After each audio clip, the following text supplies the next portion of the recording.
Voilà, j'avais à cœur ce matin de partager un thème sur donc le titre Le bonheur.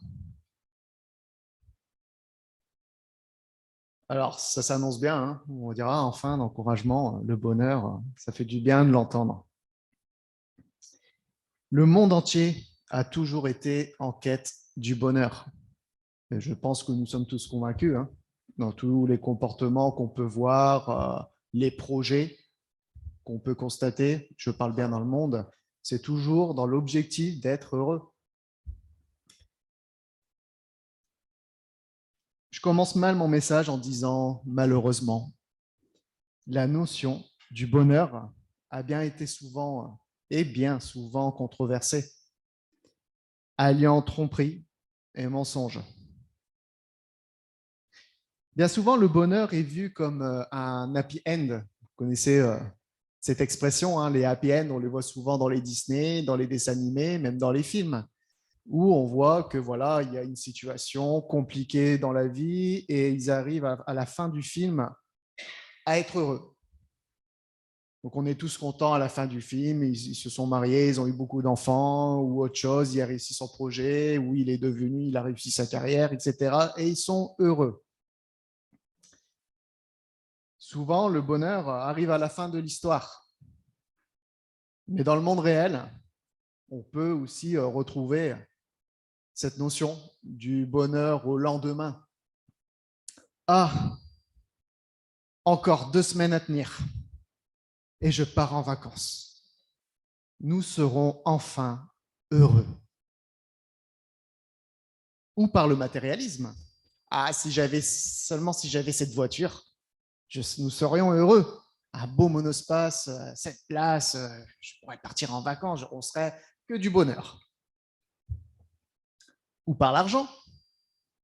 Si seulement je gagne au loto, ça serait beaucoup plus facile, je serais milliardaire, je pourrais avoir tout ce que je voudrais, les gens, les amis, et je serais heureux. Et malheureusement, dans des mouvements soi-disant chrétiens, hein, avec un grand C, hein, comme on le dit, comme le mouvement sur la doctrine de la postérité, où en réalité, il s'accorde avec le monde. Ah, le Seigneur veut ton bonheur, il veut que tu sois riche, que ton frigo soit rempli, il veut que tu aies une belle voiture et que tu sois heureux sur cette terre. Mais que dit la parole de Dieu sur le bonheur? A-t-on droit d'être heureux? Mais le bonheur du monde, est-ce le même que le bonheur que nous dit dans la Bible? Mais est-ce que le bonheur du monde est en réalité le vrai bonheur? Vous savez, moi, ça me percute un peu des témoignages de stars d'Hollywood, même français, ou même des milliardaires, tout simplement, qui finissent tous comment? Alcooliques, drogués, il y en a beaucoup qui se suicident. Et pourtant, ce qu'on pourrait dire, c'est mais je comprends pas, il a tout. Vous l'avez déjà souvent entendu cette expression-là, mais il a tout pour être heureux. Il a l'argent, il a pas forcément avec l'argent, il a les amis avec, il a la plus belle voiture, la plus belle maison. Et malgré ça, il va se suicider, mais c'est pas possible. Que dit la parole de Dieu sur le vrai bonheur? Le monde a une façon de faire, de donner, de vivre, d'expérimenter certaines choses. Si Christ nous a laissé une paix différente de celle du monde, c'est dire qu'il nous a laissé beaucoup d'autres choses, entre autres le bonheur, que le monde semble aussi avoir, mais qui en réalité sont très différentes de ce que le monde peut nous présenter. Dans ce message, j'ai mis simplement 2 titres, 2 points à voir. Nous allons commencer par le témoignage de l'Église face au monde. On va voir que sur la notion de bonheur, c'est très lié. Et tout simplement, le dernier point, une question très simple qui va répondre à notre thème, mais comment être heureux? Et nous verrons que la Bible est très claire à ce sujet. Le Seigneur ne nous laisse pas dans le flou, mais il nous dit clairement les choses dans sa parole. Et c'est à nous d'y avoir foi, de faire confiance et marcher avec sa parole. Le témoignage de l'Église face au monde. Nous allons lire dans Matthieu 5 au verset 13. Matthieu 5, verset 13.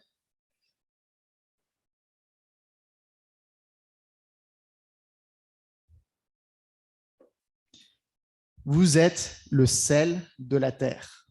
Mais si le sel devient fade, comment lui rendre de la saveur? Il ne vaut plus rien.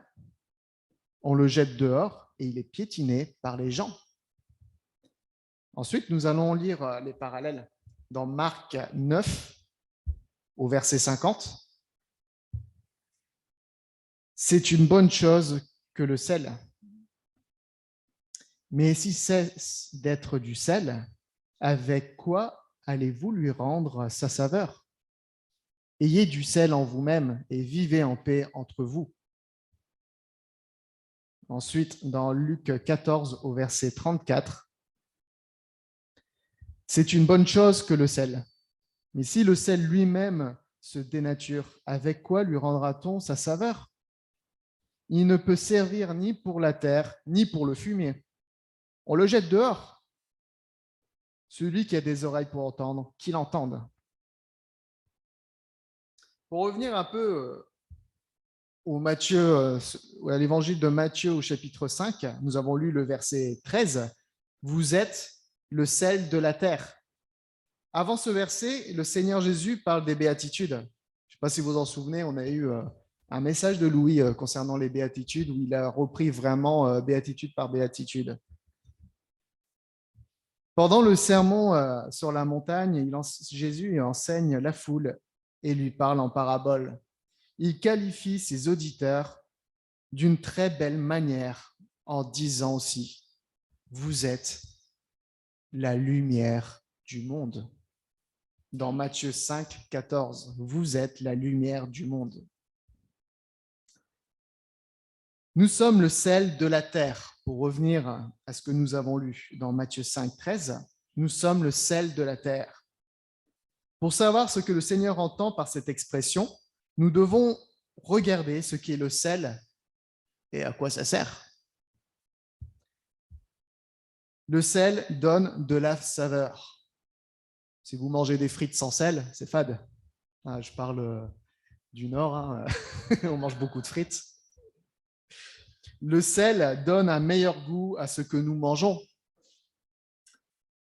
Quand nous ne trouvons pas assez de goût à nos plats, nous y ajoutons du sel.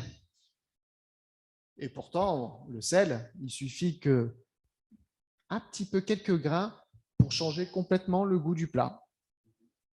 De même, Dieu nous met sur la terre et nous remplit de sa saveur, qui est la joie, la paix, la justice, et ce qu'il attend de nous, et je précise bien, ce qu'il attend de nous, c'est que nous la répandions sur la terre. Regardons autour de nous et réalisons bien combien le monde est fade. La bonne nouvelle, c'est que nous, croyants, chrétiens, nés de nouveau, nous sommes la réponse qui peut redonner espoir et vie au monde. Alors, apportons du goût à ce monde. Vous savez, avec tout ce qu'on entend à la télé, toutes les situations, tous ces mouvements, le monde devient très fade. Et nous avons ce devoir de donner ce goût qui vient de là-haut.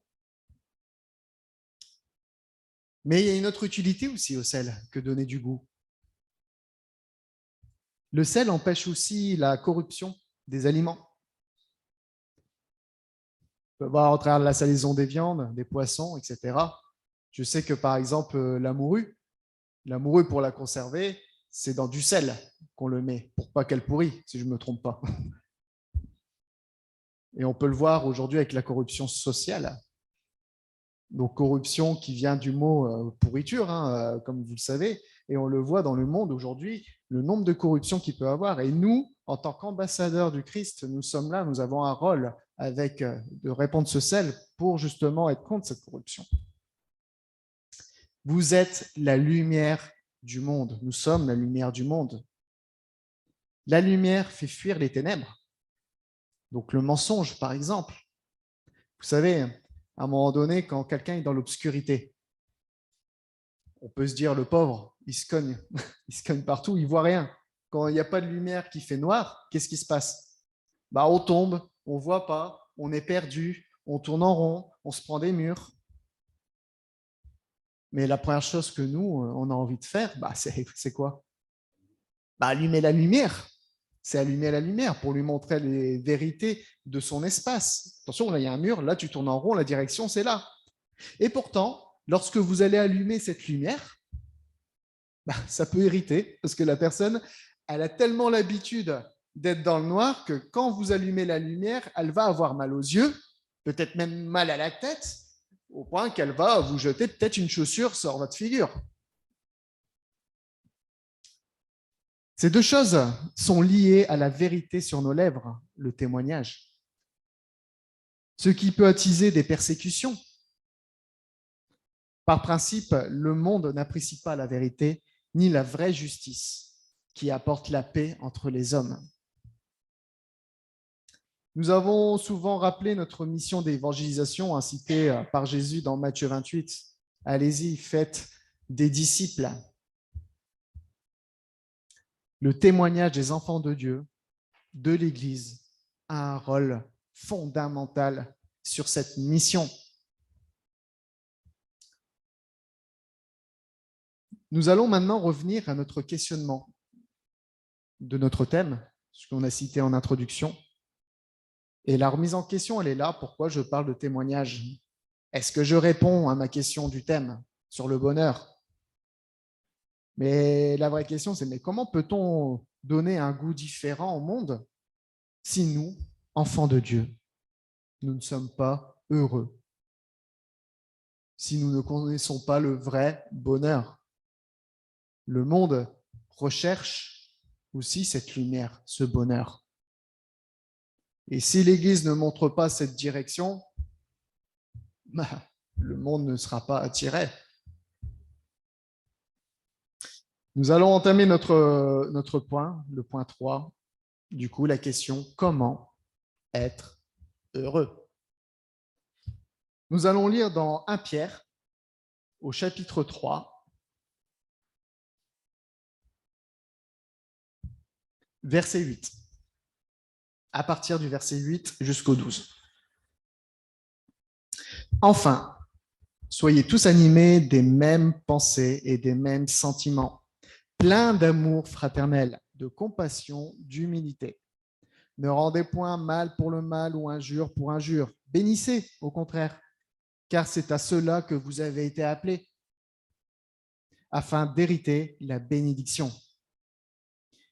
Si quelqu'un en effet veut aimer la vie et voir des jours heureux, qu'il préserve sa langue du mal et s'élève des paroles trompeuses, qu'il s'éloigne du mal et fasse le bien et qu'il recherche la paix et la poursuive. Car les yeux du Seigneur sont sur les justes et ses oreilles sont attentives à leurs prières, mais la face du Seigneur est contre ceux qui font le mal. Amen. Dans ces passages, Pierre fait un résumé comportemental sur l'Église. Avant ces exhortations, Pierre parle des responsabilités. Responsabilités et les rôles des membres d'une famille. Les rôles des femmes, responsabilité des femmes, des maris et des enfants. L'ordre dans l'Église est essentiel pour le bon fonctionnement de l'Église, mais aussi pour le témoignage. Il est important de garder ces principes bibliques dans notre famille pour l'ordre qui va donner aussi ce goût nouveau au monde, pour le témoignage. Là, au verset 8, nous voyons la nécessité d'être unis, avoir une même pensée, bien sûr, basée sur la parole de Dieu. Être en accord est primordial pour être unis. Vous savez, vous allez suivre un chemin, vous allez faire de la marche avec une personne qui est en désaccord avec vous, qui Au fin de compte, vous allez dire, il faut aller tout droit. Mais non, il faut aller à droite. Ah non, je te dis on doit aller tout droit. Bah, à un moment donné, vous allez forcément vous en séparer. Parce que vous voulez aller tout droit et cette personne-là veut aller à droite. Donc, l'importance d'être en accord est primordiale pour être unis. Sinon, on ne peut pas être unis. Ensuite, on parle d'être plein d'amour fraternel, avoir de la compassion et de l'humilité. La compassion, on peut se dire, bon, le Seigneur a dit d'avoir de la compassion, donc je vais faire mon acte de compassion envers une personne ou je vais donner la pièce à la personne qui a besoin, hop, hop, j'ai fait mon devoir. C'est pas ça. La compassion n'est pas un acte ponctuel, mais une partie intégrante de notre vie. C'est sentir, souffrir, partager les fardeaux d'un individu. Vous savez, le plus grand exemple, c'est le Seigneur. Le Seigneur, quand il nous voyait dans notre situation, à cause de nos péchés, condamné à cette mort, à l'enfer, il a eu plein de compassion, il a souffert avec nous et il nous l'a prouvé en allant sur la croix pour nous. Il a souffert à notre place, il a pris nos douleurs, il s'est chargé de nos douleurs, comme le dit ce passage dans Ésaïe 53. Lorsqu'un membre souffre, le corps entier est dans la douleur. On ne peut pas rester indifférent face à un membre, à un frère qui est dans la souffrance. Ensuite, j'ai mis en caractère gras dans mes notes l'amour fraternel, comment il est dit, plein d'amour fraternel. On voit le mot plein, on ne dit pas bon, il y a de l'amour, même si ça aurait eu son sens. Mais là, l'apôtre, il insiste en disant ayez plein d'amour fraternel. Nous remarquons le plein dans cette exhortation. Nous remarquons des détails complémentaires dans le chapitre 1, au verset 22 de Pierre, où il insiste aussi sur cette notion d'amour fraternel, au verset 22, chapitre 1.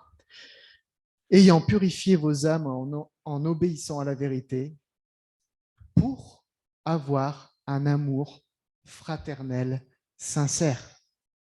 L'un ne va pas sans l'autre. Aimez-vous ardemment les uns les autres, de tout votre cœur. Ça fait beaucoup dans un verset. J'ai mis en rouge le côté sincère, un amour sincère, fraternel, sincère, de nous aimer ardemment et de tout notre cœur. Au verset 23, puisque vous avez été régénérés, non par une semence corruptible, mais par une semence incorruptible, par la parole vivante et permanente de Dieu. Nous remarquons ici que l'amour fraternel montre bien l'appartenance à une famille. On voit que cet amour est même beaucoup plus fort qu'une famille terrestre, humaine. Mais on voit que cet amour est plus grand. D'ailleurs, dans Hébreux 13 qui a été lu, le premier verset dit quoi? Persévérer dans l'amour fraternel. On voit que ça a quand même son importance et qu'il y a une action derrière l'amour.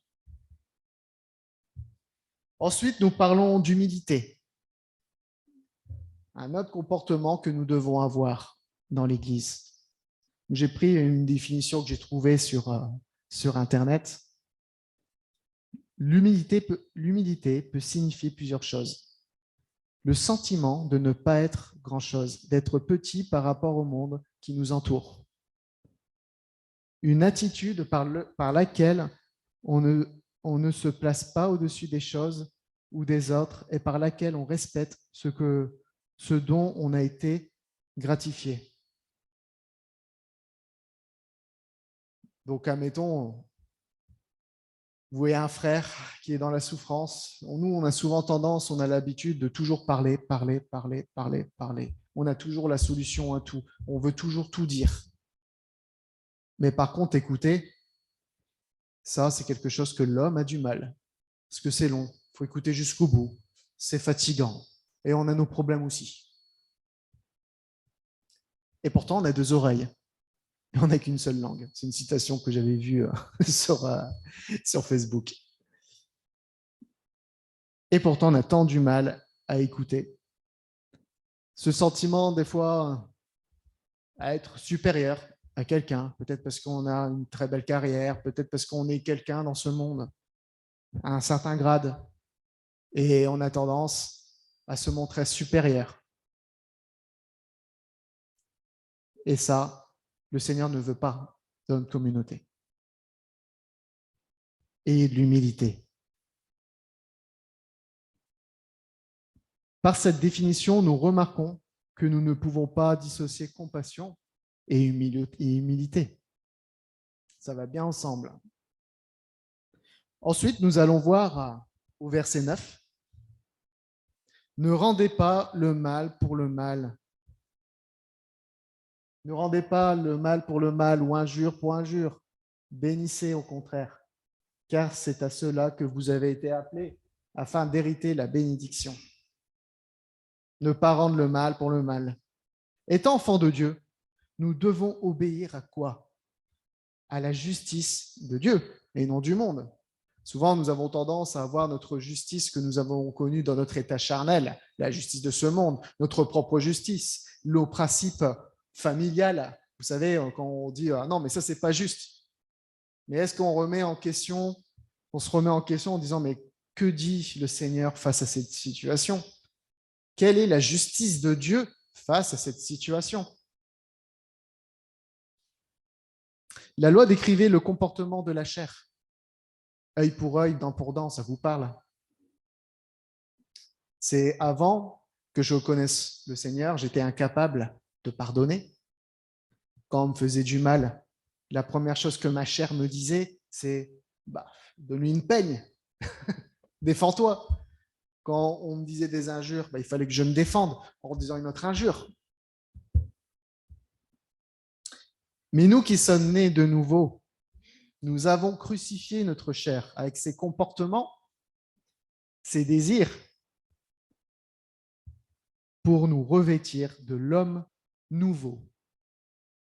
Cet homme nouveau qui est appelé saint dans la Bible, enfant de Dieu, qui se comporte comme Jésus. Vous savez, par rapport à la loi, ça me fait penser un peu à cette pierre. Vous prenez une pierre, vous le faites tomber, qu'est-ce qui se passe? Il tombe dans le sol. On se poser la question, mais pourquoi? Parce qu'il y a une loi qui s'appelle la loi de la gravité et qui explique qu'à un moment donné, il y a quelque chose qui va attirer vers le sol, ce caillou. Donc c'est un fait, c'est une loi.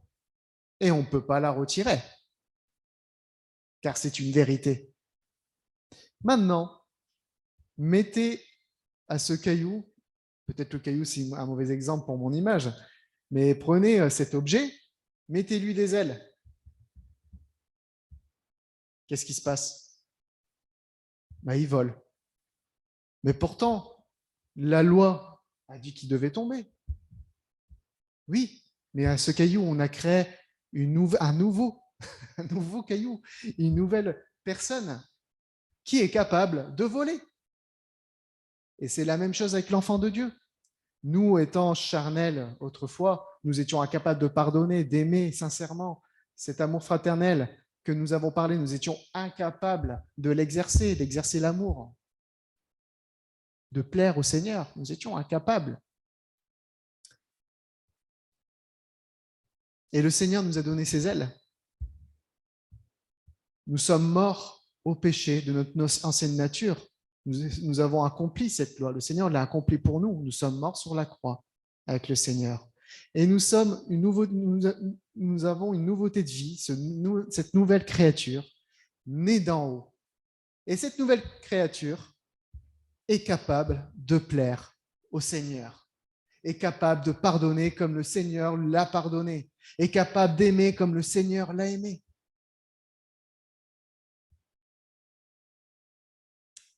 Face à ce comportement, je reviens sur l'aspect enfant de Dieu. Un enfant de Dieu, il marche comme qui? Comme son Père. Et son Père, c'est Dieu. Nous devons marcher comme Dieu. Donc, est-ce que nous devons rendre le mal pour le mal? Œil pour œil, dent pour dent? Il est clair que non. Nous devons marcher comme notre Dieu, le Père. Au verset 10, l'apôtre répond clairement à la question du thème de ce matin. Comment être heureux? Premièrement, qu'il préserve sa langue du mal et ses langues des paroles trompeuses, qu'il s'éloigne du mal et fasse le bien, qu'il recherche la paix et la poursuive. Car les yeux du Seigneur sont sur les justes et ses oreilles sont attentives à leurs prières. Mais la face du Seigneur est contre ceux qui font le mal. Tout d'abord, notre langue. Nous avons vu lors de mon dernier message les qualités de la langue. Je ne sais pas si vous vous en souvenez de mon dernier message sur la langue. Nous avons vu les qualités de la langue. On peut bénir, on peut faire beaucoup de choses avec notre langue. Mais aussi ses dangers. On peut détruire avec notre langue. Pour être heureux, nous ne devons pas utiliser notre langue au service du mal, ne pas mentir, ne pas manipuler. On voit encore que cette recette du bonheur, c'est une affaire de comportement. Donc, préserver sa langue du mal et ses lèvres des paroles trompeuses. Ensuite, s'éloigner du mal. Ça veut dire quoi? Ça veut dire beaucoup de choses. Ne pas exciter des querelles, ne pas participer à des complots malveillants, et j'en passe. Mais ça ne s'arrête pas là. Parce que non seulement nous devons nous éloigner du mal, mais nous avons un devoir dans ce verset. Nous devons faire quoi? Nous devons chercher la paix. Et plus que ça, nous devons la poursuivre. Ah ben Seigneur, là tu demandes des choses, parce que déjà je m'éloigne du mal, c'est une étape. Mais chercher la paix, c'est une deuxième étape. On va le faire, mais la poursuivre, ça veut dire qu'il y a une notion de persévérance, qu'il faut continuer à l'entretenir. Nous devons la poursuivre. Le verset 12 a son importance. On pourrait dire, ouais, bon, ça ne fait pas partie de la recette du bonheur. Mais le verset 12 a son importance sur les conséquences de cette recette. Car les yeux du Seigneur sont sur les justes et ses oreilles sont attentives à leurs prières. Mais la face du Seigneur est contre ceux qui font le mal. Les yeux du Seigneur sont sur les justes et il est attentif à ses prières. Puis, un avertissement à la fin de ce verset. Et oui, que la face du Seigneur est contre ceux qui font le mal. Le Seigneur se met contre ces personnes cherchant la zizanie, les querelles, de détruire, qui manipulent, qui mentent. Le Seigneur est contre ça. Et c'est un obstacle à la prière aussi, comme on dit, parce que le Seigneur est attentif aux justes.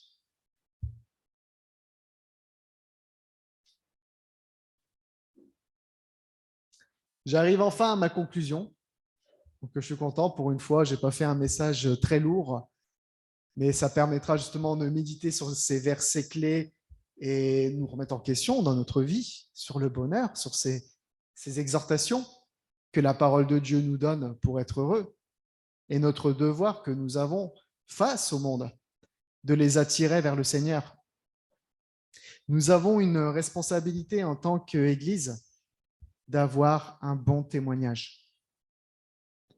Et par ce témoignage, nous attirerons les perdus dans le monde. Nous sommes le sel de la terre. Nous sommes la lumière du monde. Ce sont les paroles de notre Seigneur. Pour être heureux, préservons notre langue du mal et nos lèvres des paroles trompeuses. Qu'on s'éloigne du mal et qu'on fasse le bien. Qu'on recherche la paix et qu'on la poursuive. Celui qui se montre attentif à ce qui est, donc là je vais dire directement le verset, c'est dans Proverbe 16 au verset 20. Proverbe 16, 20. En conclusion, j'avais mis un proverbe et un psaume. Je ne voulais pas trop m'écarter de ce chapitre, je voulais vraiment qu'on le garde vraiment en tête. Proverbe 16, 20, celui qui se montre attentif à ce qui dit trouve le bonheur. À ce qui est dit, pardon.